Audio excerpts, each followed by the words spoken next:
Corey. Well, Yes. Robert Earl Dean, I tell you, we have a good one today, and Yes, a we do. young man that has grown up around us before our very eyes, Yes. who has been committed to music development, producing, and everything else. And he is in a new realm in his season. So, Robert Earl Dean, who do we have with us today? We are so honored and blessed to have this young man who is a son of San Diego. And I think it's very important that we appreciate those who are among us. Yes, we love Fred Hammond. We love Diedrich Haddon. We love Yolanda. And we love Latasha Page Lockhart. But it's also We great. love Robert Earl Dean. We love Robert O'Dini. We Praise love the Lord. Jesus. Yes. But it's Hallelujah. also great to honor Yeah, those that are among us and yeah. to watch them develop and to be what God would have them to be. Amen. And ladies and gentlemen, we're so honored this morning on the Wake Up Show to have Corey Parish. Welcome, welcome, welcome. Thank you guys so much. Thank you. It's an honor to be on this show with you all. Thank you so much for this opportunity. Yes. Yes, well, one of the things well, we've been praying for you, brother. We know that you are in the midst of another fight, and you got company because I talked to a couple of pastors, and they were all quarantining because of the COVID virus. How are you feeling this morning, first of all? Feeling much better. Feeling much better. Yes. Over the last couple of weeks, been dealing with COVID and um, just my body being under attack. But God is good. My body's getting stronger. I'm feeling better every day, and so I'm very thankful for that. And thank you guys for your prayers as well. Yes, because Amen. we too have been through that.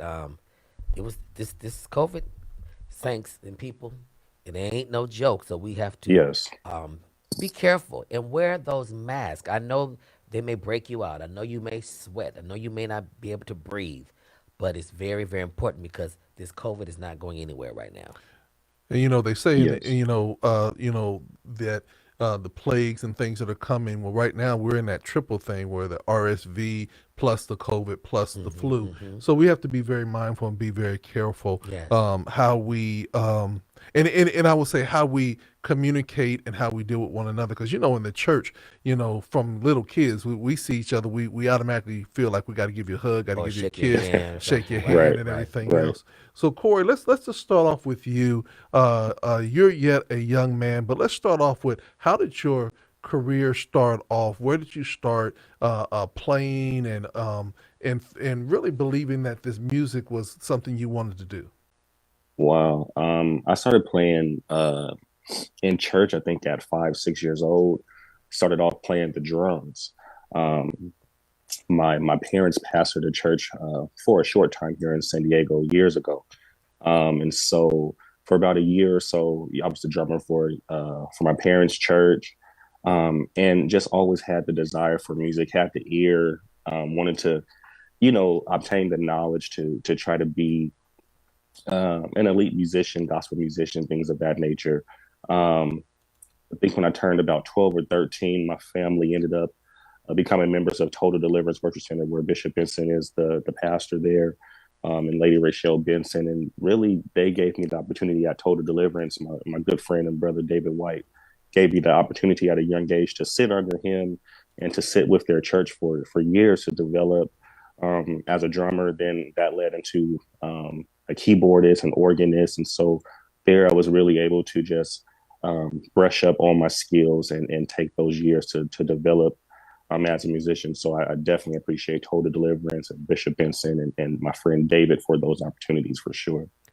So growing up, who were some of the artists that you liked on the international or national level? They could be gospel or they could be secular because they're both infused and connect at some point. Man, I mean, just gospel music. You talk about like the Hawkins music. Bishop T.D. Jakes has some crazy albums back in the day. Yolanda Adams, producer Kevin Bond, songwriter Kevin Bond has so many great hits that I would listen to back in the day and want to try to figure out those chords and what are they doing in those songs. And so definitely some of those were some of my biggest inspirations. Fred Hammond, John P. Key, Donnie McClurkin. I would listen to those guys all the time, trying to go over their patterns. And then even in our own city, San Diego, you have Voices of Fulfillment, Tone, just so many different artists that were in our city that you could go and listen to and check out, and they were right there accessible to you. So uh, just a plethora of musical inspiration for sure.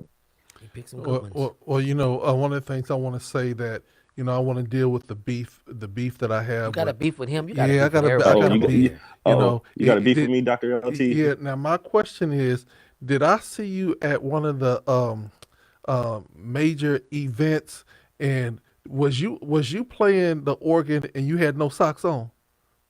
No, that was not me. Okay, No, okay. I just want Right. to make I'm not. sure, Right. because Nah, nah. I've been rebuking ankles No, of the no, musician. sir. I'm like, y'all put on some socks. I don't Yeah, wear we socks all the time either. It's fashion. So No, we no, don't do I'm just yes, messing with yes. you. the ashy I, ankle ministry. yeah, I don't wear socks all the time yeah, though. yeah, yes. We've been praying for Robert. Keep on praying. Robert has Yeah, gotten into this California weather, Keep and on praying. he just be coming out, yeah. ankles be all out, Yes. all naked. Yes. Just make Naked sure for the there's some Lord. Vaseline on them things, man, Yeah. Yes. or some Let some lotion. Yeah. Yes. So let me ask you this question, because Yes, I'm sir. seeing this in I was on the phone with a colleague in the Bay Area, and they were talking about the musicians and the quote unquote integrity of the musicians, because there Hmm. seems to be a shortage a lot of places of musicians, and Hmm. so Hmm. churches are using multiple or musicians are playing for multiple churches, and Hmm. so um, in a way the musicians now are kind of like uh, determining service times for some of the churches just so that they'll have them.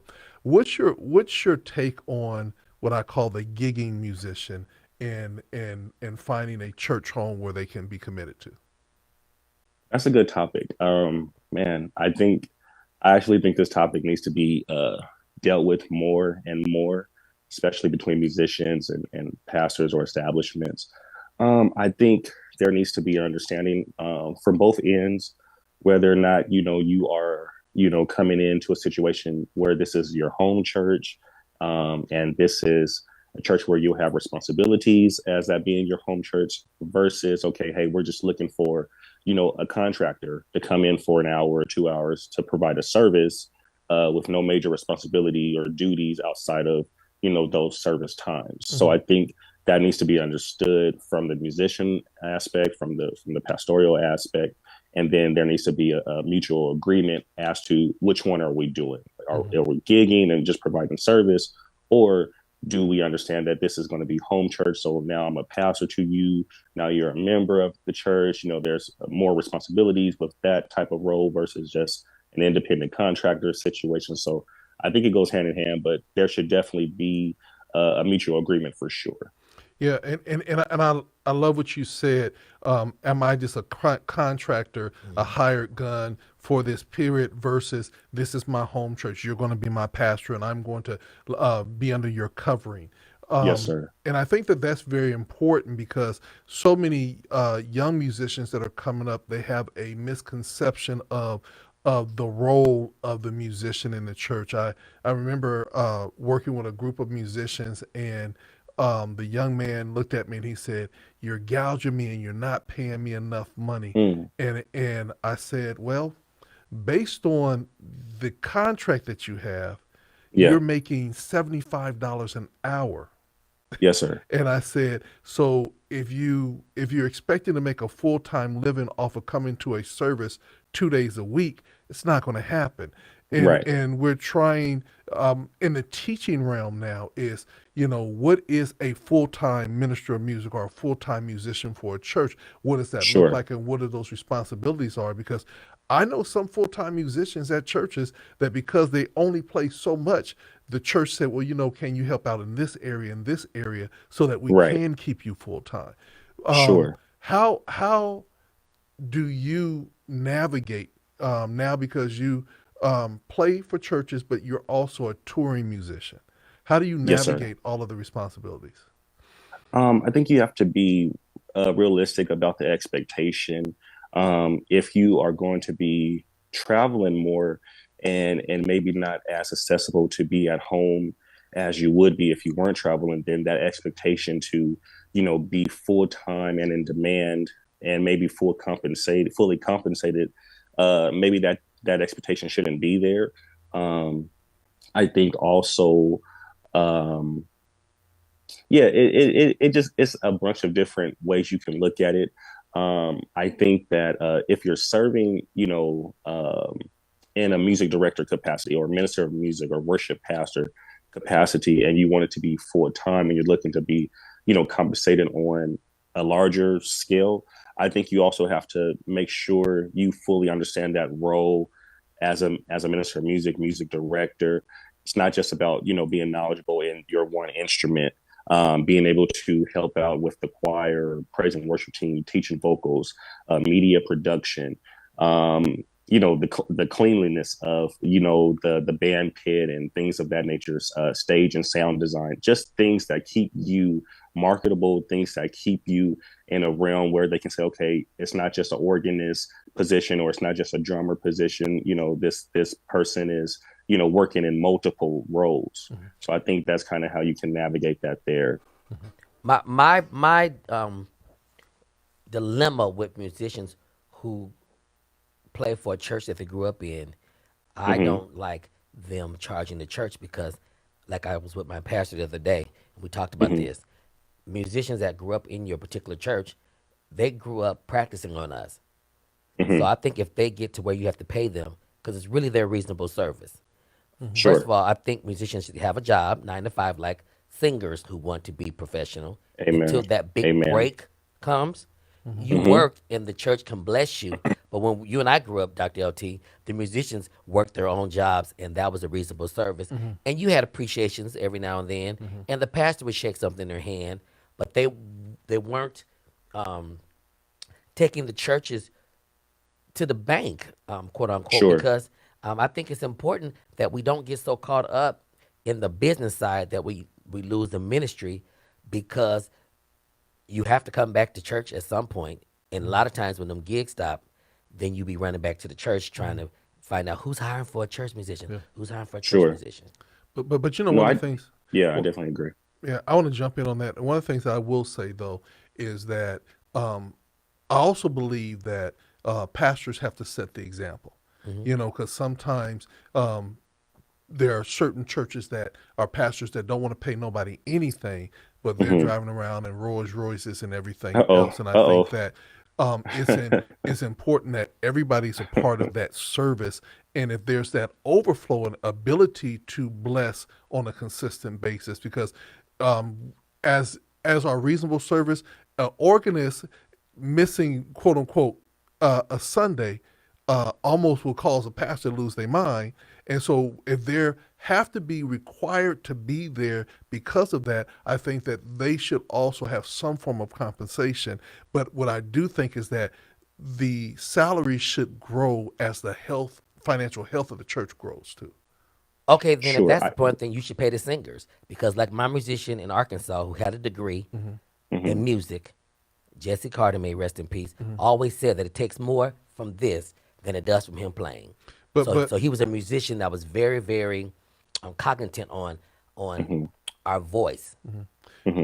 and that's what and that's the difference when I would say that there's a difference between when we grew up and we had a whole choir. So if you did not come, I was at a big church, it wasn't like the choir was going to stop. Hmm. But now that there's praise teams and there are people that are required to be on schedule and things of that nature, I think it's really important that we do look at some form of compensation when they have to be there every Sunday. For all the Yeah. singers, because we always focus on making sure the musicians paid, No, making sure the musicians you didn't paid. hear what I No, said. no, no. I'm talking in general. Yeah, no, Because but I, I was talking about the praise and worshipers hmm that have to be there every Sunday. hmm I think Mhm. that they should also have some compensation because they are required to be there. When we grew up, if we missed something, we weren't chewed out, especially because of that. So I think that there has to be a healthy balance. there you But the go. biggest thing about it is there has to be a respect because I don't believe in holding churches hostage.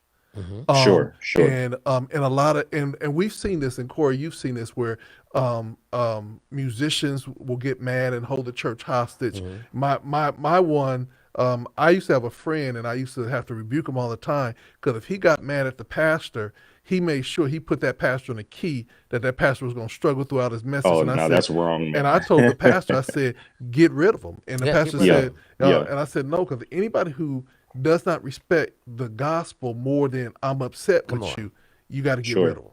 Right. I think that it's easy to any for any talented person, whether you're a singer or a musician, any form of artist, Mm-hmm. it's easy to once you realize, hey, like I'm kind of good at what I do. People like how I sound, people like how I play, whatever whatever that may be. It's kind of easy if you're not yielded to God to become arrogant and then try to almost become you feel invincible. Mm-hmm. Like, well, if they don't want me here, I can go here. If they don't want me here, I can go there. I can sing here. I can play there. And I went through that phase for years, and God really had to deal with me and really humbled me in so many ways. Where I went through my own stuff a couple years ago, and where I was facing death. And when you're at that point, Hmm. nothing else really matters. It doesn't matter how good you've become as a musician. It doesn't matter how good you become as an artist. Hmm. Like you can't take none of that with you. And then has your talents and your gifts, has that led you to be ready to go to heaven, or has it led you to hell? And so Mm-hmm. for me, my thing was, okay, I don't want to Lord, if you give me another chance at life, if you give me another chance to do this Hmm. again and do it the right way, then allow my mindset to be changed. And Right. he's done Mm-hmm. that for me. So now when I'm talking to younger musicians or singers or whatever, it's yes, do it for the glory of God. I think that everyone should be compensated. Now, I will say, when it comes to singing, what do you think about this, Robert Earl Dean? Let me know. So I do think there is an expectation on the musician where, hey, they have to know these keys and they have to know these songs and hymns. And I was talking with this the other day about this the other day. I think that singers should be compensated, but I think the expectation for a set worship team or set praise and worship leader, they need to be just as knowledgeable as their expectation is for that musician. Mm-hmm. I agree. And many times, sometimes the singers are more knowledgeable than musicians because I've Mm-hmm, been in mm-hmm. churches where musicians come unprepared. And so they Sure, play these sure. mystery keys because Mystery they keys. didn't practice. But like Dr. LT said and you said, there's balance. And I always Yeah, tell people only what you do for Christ will last. And that's that's all not that to be deep matters. and spooky, but we have to remember that we're representing gospel, representing Right, ministry. So our right. mindset should be a little different than if we were gigging in the world. Sure, I think it's a different sure. thing because you are hired for that as well, and Hmm. the focus and the goal is different. I think that the expectation is too now. Obviously, if you're on the road with major artists and things like that, those artists have budgets that are set out for each Hmm. guy that they are hired in. Hmm. So that's not a full-time situation. You're hired for a term, 6 months, 3 months, whatever the case may be, but a budget is already set. When it comes to, I think, you with your home church, or you're playing at a church or multiple churches, I think yes, compensation is good. Most times musicians and I think singers just want to feel appreciated at the Yep, end of the day. that's the bottom line. Don't have me, coming out to church 6 times, Hmm. during the week with, minimal equipment. You expect me to bring this. I got to bring microphones. I got to bring Right, drums. I got to bring keyboard stand, right, do all this. And then you only give me $50. You know what I mean? right, Like, no. But, if it's like, hey, brother, we was thinking about you, man. Here's something every now and then. Like, right. we appreciate that. Hmm. More than just like the lip service. So I think Right. it's about Mm-hmm. just appreciation. I think that goes a longer way. We're sometimes made to be villains, and some musicians have, you know, ruined it for a lot of us too. Where it's like, Hmm. okay, if I'm not getting this amount, then forget you. We're not even talking about it. And that's not the case with a lot of us. That's really not, we don't mind talking and negotiating, and if it makes sense, and things of that nature. But like I said, if we feel like this is a situation where we can grow, we feel appreciated, Mm-hmm. you see the value just like we see the value. Mm-hmm. A lot of times, I think you can find you a good musician and grow with that person. Yeah, and I think that's what's really important because I'm consulting some churches right now that I'm probably not a popular person because I looked at budgets and the MD was making more than the pastor. My and Lord. Are they and hiring? No, I'm and they were saying basically that music played such a major role in their And it church, does. and it sure. does. But Sure. at But this at the same point, when you're building, yes. and this is the Yeah. thing, and I say this to everyone: Hmm. if I'm going to get into a fight, Hmm. I want to be in a fight with people that are going to fight with me, not that just Sure. going to stand behind me and let me do all the fighting, Hmm. and they're going Sure. to get all the benefit. Hmm. Sure. So Corey, I want to ask you this question because, Yes, sir. as a former musician and a touring musician, Hmm. and what would you do to encourage people on their spiritual life? Because when you're in the church or just a musician in general, you deal with Hmm. what I call groupies, people that are enamored with your talent, and you can find yourself reading your own press and Hmm. feeling your own Yeah. self, Yeah. For and sure. find yourself where you're not even connected to the word of God, spirit of God. Hmm. You're Sure. just playing, and it gets so bad with some of the musicians that some of the licks that they're playing is from the set that they played last night in the club. Right. Right. I think there needs to be a respect level and a reverence for God and church. Mhm. I say this all the time. What I don't like is, uh, I guess, quote unquote, church musicians, and the musician community might kill me for this. But if you're a church musician, then you are saying you understand and you reverence that church is church, God is God, and who He is.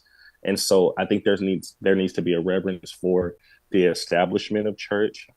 You can't play in church and then be like, okay, well, I don't really rock with God, or I don't really rock with, all of this, spooky stuff and things like that.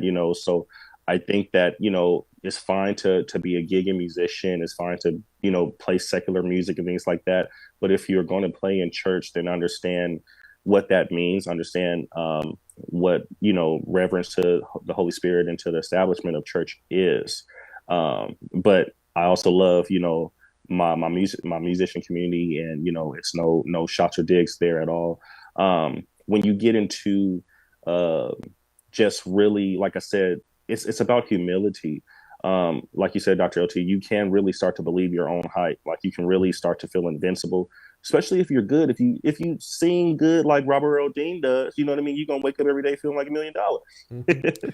So uh, so Hmm. but it's really important to, I think, remember to stay humble, to Right. remember to who we're doing this for. Yes. That's the most important thing. Like I said, once I found myself in a place where it was only me and God, Hmm. and it wasn't looking on the upside for me, like none of that matters. The records I played on doesn't matter.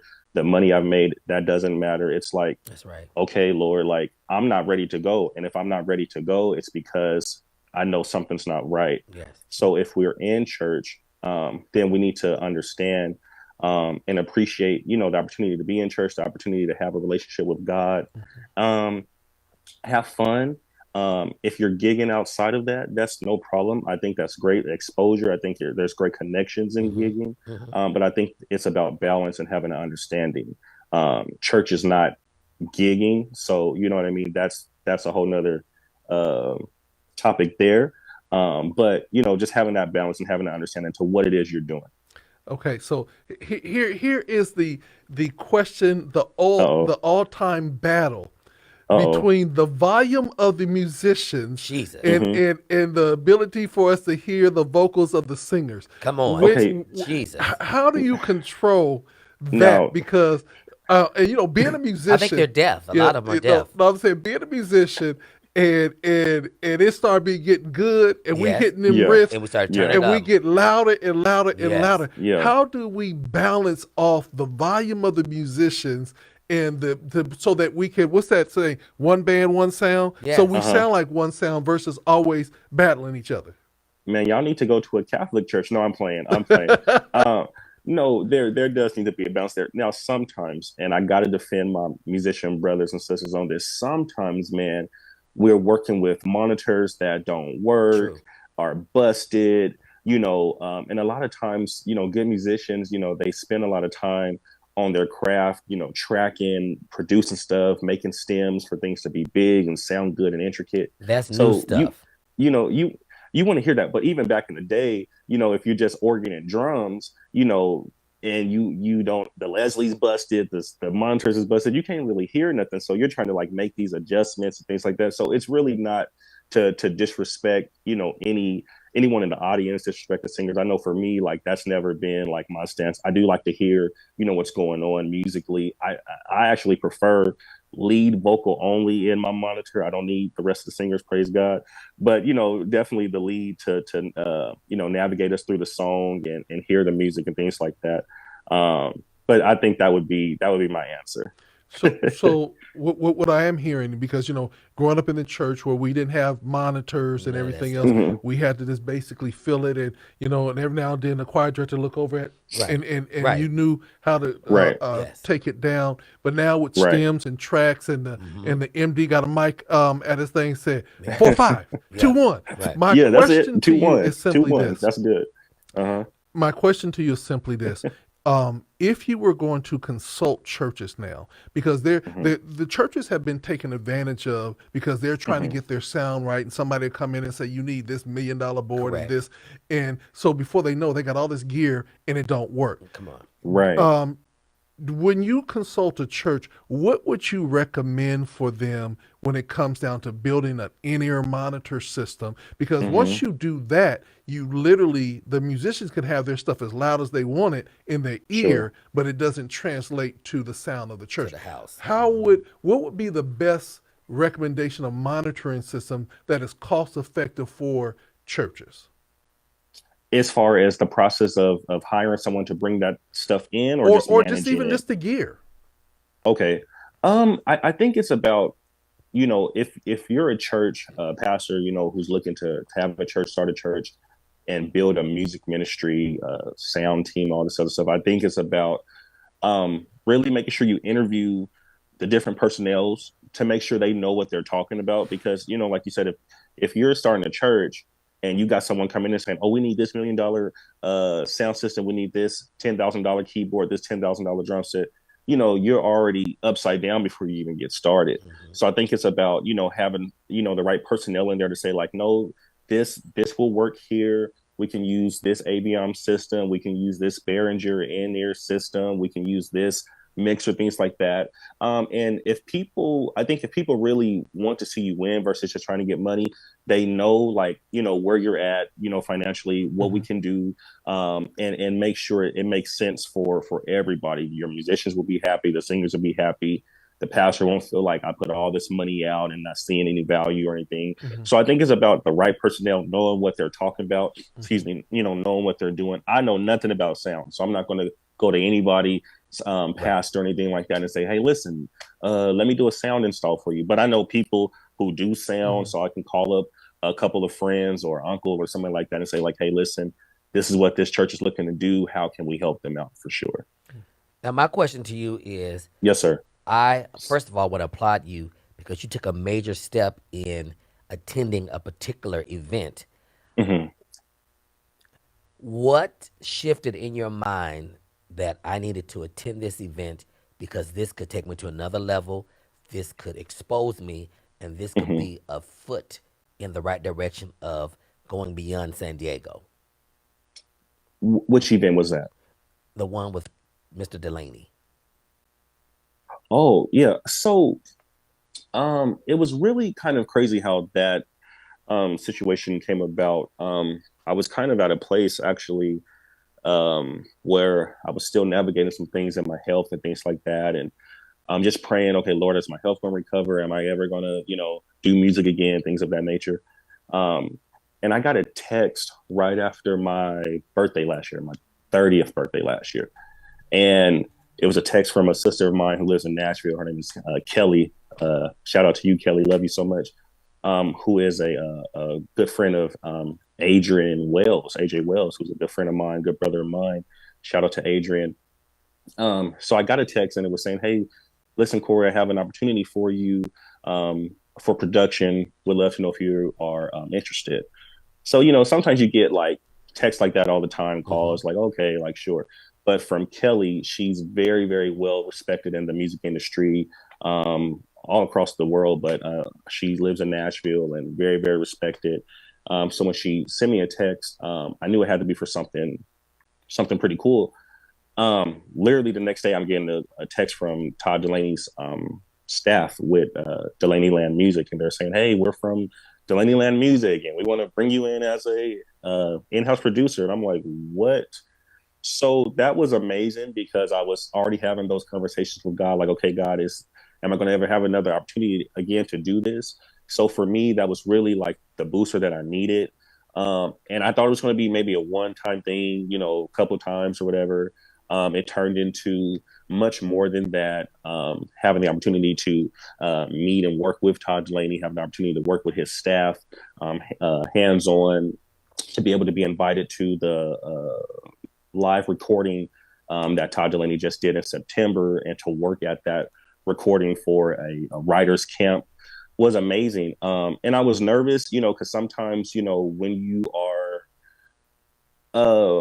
don't when you don't think too highly of yourself, you're like, Mm-hmm. okay, I can't do it on that level. Like, Mm-hmm. oh, those guys are professional, and Mm-hmm. I'm local. You know what I Mm-hmm. mean? And it's like, no, like God is giving you the same gifts and talents. And so to see so many people come together, to meet so many different artists and musicians and A&R and people like that, and just to be in a room where it's like, wow, like, you know, I can do this. It was really amazing. It was mind blowing. And I just, you know, very, very appreciative to Todd Delaney, his whole staff at DLM, Kelly, Adrian, for those opportunities of networking. So it was an amazing experience. I'm still working with them to this day. Got some stuff I'm working on into the new year. So just very grateful to have those opportunities for sure. See, when I believe when you really buckled down and had that talk with God and you decided to do right, see, God is a God who wants to bless his children, but he Yes. wants his children to be in position to receive the blessing. Many times we pray Yes. for things and we're not ready. And Right. it could really be bad if we're put in positions and we're not ready to receive those things. That's why I would admonish all you musicians, you know, you have great aspirations, but preparation, which means praying, not doing. Preparations Yeah. and preparing Yeah. is you doing the foundation and groundwork that it takes to keep you there. Because you can get a Right. gig, you can be called on, but if your integrity is not right, if you're not a person who practices, if you're not focused, it Yes. won't work in your favor. And I want to admonish you people that on February 25th, we're bringing Ace of Ward, who has worked with Yes. Mary J. Blige, the Clark sisters, um, Kim Fred Burrell, Hammond. and Yeah. so many others. He's coming to San Diego for a master class, which is similar to what you attended when you went with Todd Delaney. And he'll focus Awesome. on vocalists, he'll focus on producers, musicians. Many of you want the opportunities to be great, but you have to learn to take advantage of things that come in your direction. So Sure. you hear more about this, but those that are watching, you need to be a part of something like this because these opportunities don't come all the time. Yeah. So with that being said, now that you're a little bit, which are you 31 or 30? 31. Okay, so you're 31. 31 years old now, and so you have moved out of being the youngster into being part of mentoring. Hmm. What Yes. young men are you mentoring and women that you're mentoring now? And what is, if you were to give them a word of advice, what would that word be?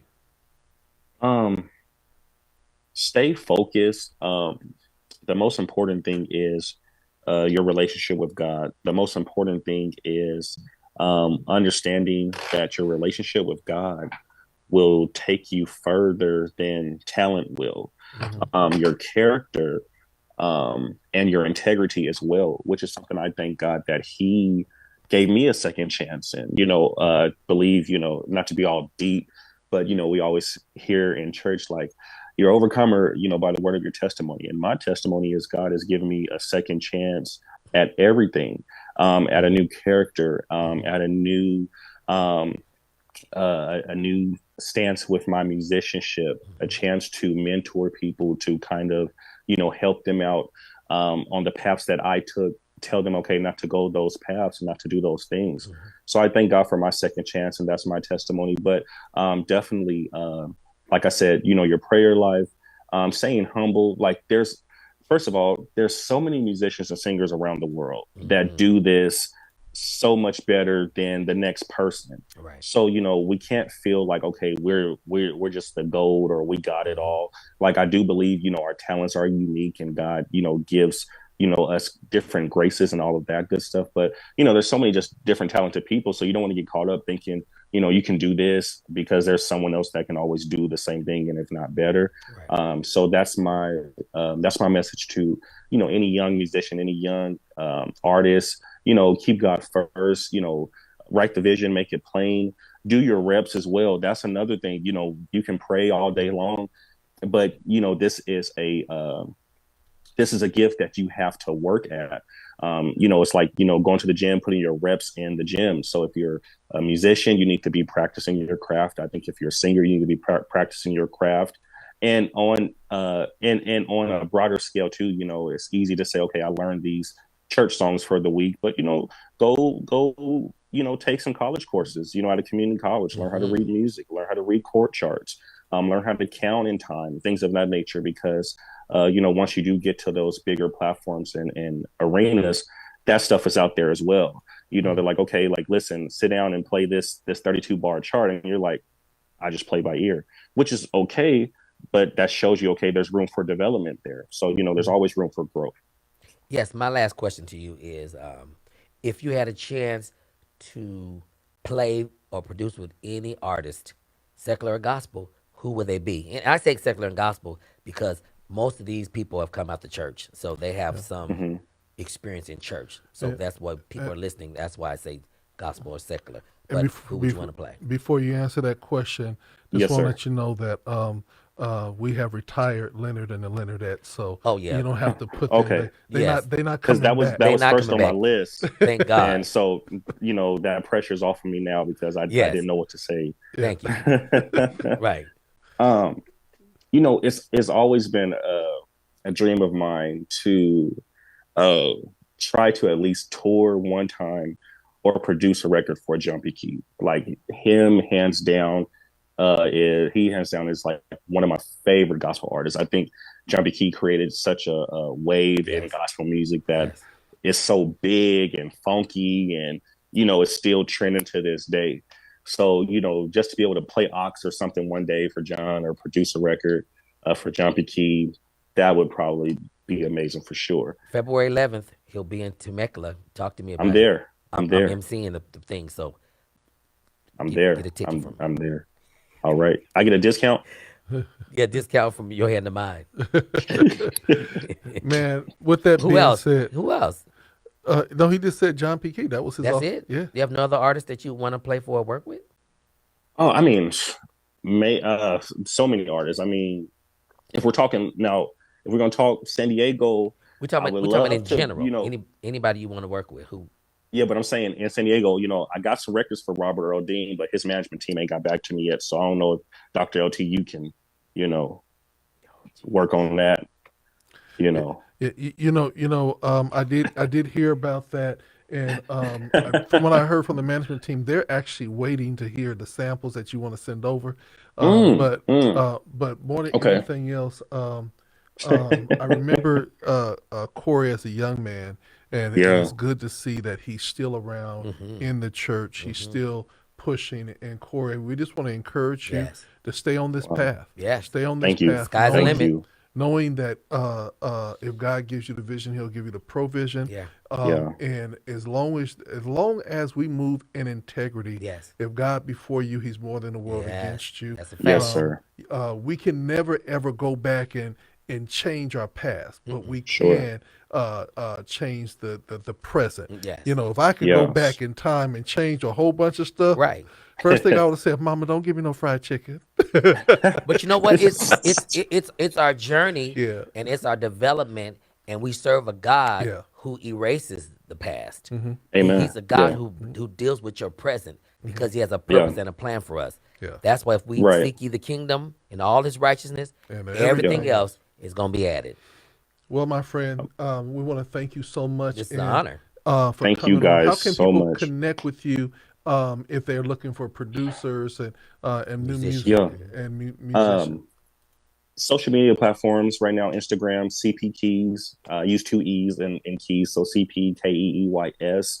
Facebook, Corey Parish. Follow, you guys can subscribe to my YouTube. That's under CP Keys Music as well. Shoot me a DM. I'm just a phone call away. And Dr. LT and Robert O'Day, I want to thank you guys both for this opportunity. You guys have seen me since I was literally 15, 16 years old. So, this is an honor to sit with you guys, talk with you guys. And thank you so much to the Good Morning radio show for giving me this opportunity. Well, with that being said, you said you had a good friend in Nashville, Tennessee, go by the name of AJ Wells, and so we're gonna play a song that you produced with him and for him. Okay. It's called "After This," right here on Yes. GOD Radio 1. .com.